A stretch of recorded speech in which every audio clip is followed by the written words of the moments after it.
This is how to quickly bookmark a website, all right, or a web page in Google Chrome mobile app for iPhone. First is to open your Google Chrome app. Once the web browser opens, visit the website you want to bookmark. So you need to type the website in the space where you have search Google or type URL. So here I'm going to type URL. So I'll tap there. I visit ebay.com. You can see that there. So in this illustration, I want to bookmark ebay.com. All right, meaning that I want to add it to favorite folder so that anytime I want to use it, I don't need to search for it again. I will get to it through the bookmarks. Okay, the next step is to tap on the three dots at the bottom right.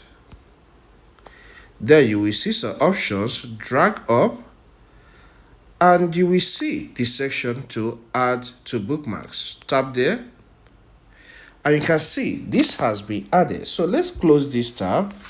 So let's say you visit the web browser again tomorrow or next time and you want to access the bookmark. Okay, the next step, once the browser opens, the next step you need to take is to tap on the three dots at the bottom right.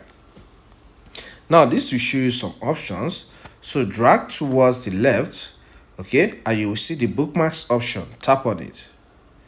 So this will show you some sites that you have bookmarked. All right, so get to one of them that you want to use. You can see eBay here, so you tap on it for it to load and you are taken to the website. Now in case you don't want to have any bookmark, any page or any website as bookmark again, once the browser opens, tap on the three dots at the bottom right and then drag this way towards the left until you see the bookmarks option. Tap on that bookmarks. Okay, so you will be shown some websites and web pages that are bookmarked. Okay, then in this case, let's say I want to remove eBay, where you have electronics, cars, fashion, collectibles, and more. All right, and ebay.com at the bottom. So what you need to do is to long press on the website you want to remove and select delete. All right, you can see one bookmark deleted. So this website in this case is no longer added in the bookmarks. Okay, so that is that. If you find this content helpful, consider subscribing. Leave a comment in the comment section and hit the like button. Thank you and see you some other time.